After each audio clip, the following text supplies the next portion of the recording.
Talk to me about the challenges of running a construction company because, like, we have, it's very therapeutic, right? We kind of share, we commiserate, Yep. managing salespeople and so on.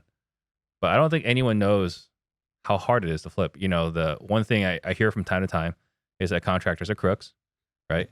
They are. But I kind of wonder, is it because they're immoral, or is it because they thought that since they are good contractors, that they should be good at having a construction business, and they don't understand sales, marketing, finances, books, and so on? Well, I was always really a businessman, not a contractor. Yeah. And I treated it as more of a business than what most contractors do. And there's a place for everybody. And when I say this, I'm not saying this because of anything, but a lot of contractors actually own the companies, not the actual workers. It's an easy place for them to go say, hey, I own a business and get cash flow, right? And be able to have cash in their hand, but they just don't know how to manage a business. They're great at construction, but don't understand the business part. And Right. that's really the biggest failure in contractors. It isn't that they're bad people or crooks. They just don't know how to estimate. They don't know numbers. They don't know how to schedule, and run balance sheets and look at profit losses. Cash flow management, All of it. managing subs. All of it, and Yeah. one of the biggest things in my business is I have employees and I have vans. I refuse to hardly use any subcontractors, and then I can really control my destiny, because when you're having subcontractors, it gets hard to rely on them because somebody else might pay them more money or do this, or they might not show up. Or my guys, they've been with me a long time. I know they're going to be there and they're going to show up. Yeah. So then going back to my theory, they're not necessarily crooks, that really they just don't know how to run a business. So you say that's more accurate? I would say that's real accurate. Yeah. A lot of contractors are really good people. Yeah. They don't have a lot of education.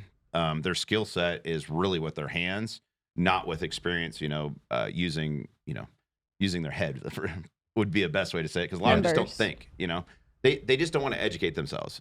Construction is always known as an easy way to make a buck, right? Mm-hmm. It's everybody's fallback for an easy way to make buck. That's what a lot of the construction people are. So you've been in the wholesaling side, you've been in the flipping side, you've been doing this luxury development now. Mm-hmm. What are some of the parallels, or what is, or maybe let me ask this another way.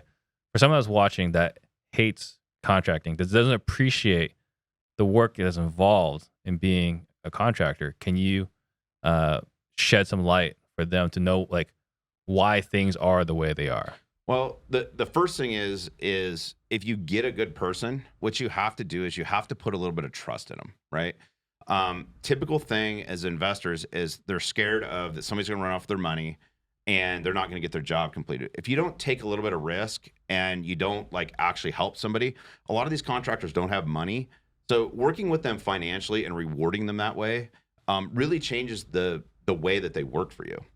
And being a contractor, my biggest thing is whoever pays the best is who I gave, pays the best, has loyalty, and always kept me busy, was the people that I never had problems with. Right. So when you're vetting a contractor and you're looking for a contractor, you need to look for the qualities in that person. Don't look at all of their flaws. And if they do have flaws, identify the flaws and see if you can, take the flaws away from them, and you actually help them manage that right in the process of working with them.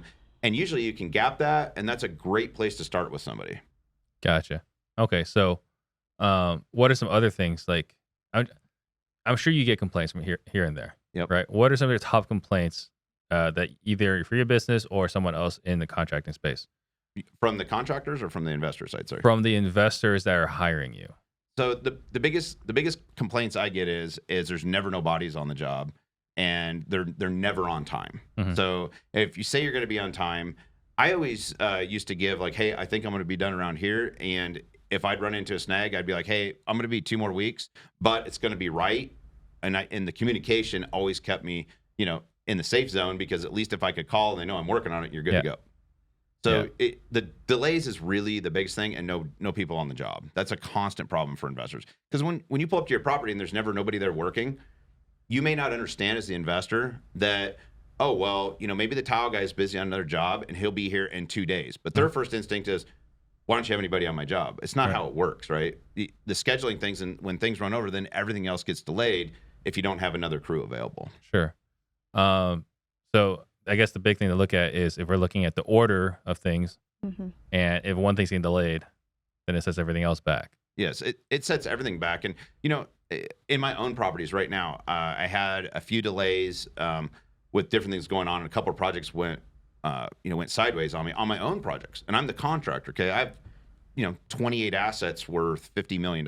And, she's doing all the design. And I literally just told her, I'm like, look, nobody's going to like this, including our money partners and everything. But I have to stop the machine for 2 weeks. And I got to get house 1, house 2, and house 3 100% complete, because they're just sitting there, and I just have to do this 2-week delay in our entire thing. So I just had to push back my entire schedule on all these houses 2 weeks. That's a lot of money when I'm paying $300,000 a month in interest, right?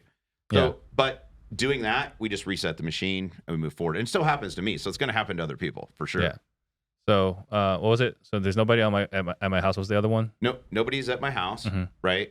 And not being on time, meaning if you say you're going to be done, you're not done. Yeah. Got it. And then what about communicating with a contractor? What recommendations would you give our listeners that are working with contractors? What I recommend is when you're working with your contractors is build a solid relationship with them. Okay. Take them to 1 or 2 of your projects that you currently have going and set the expectation up front. Okay. Make sure that when they walk in, you should see that guy like checking things. When I go in a house, and I actually have other contractors working for me now, I'll be like, what do you see in this house that is not up to your standard? There's got to be something, right? So ask what their standard is and say, it's okay, go ahead and tell me whatever, but make sure that their standard is what you want your standard at, all right? And they know that. That's number one. And then they know up front what your expectation is. Next thing is make sure that you get them paid no matter what it takes. And if you can do those 2 things and build that relationship and get them paid, you can do about anything with contractors. Because remember, contractors quit showing up because they're out of money or somebody's going to pay them more. That's the 99% of the rules of why they don't show up. So let me ask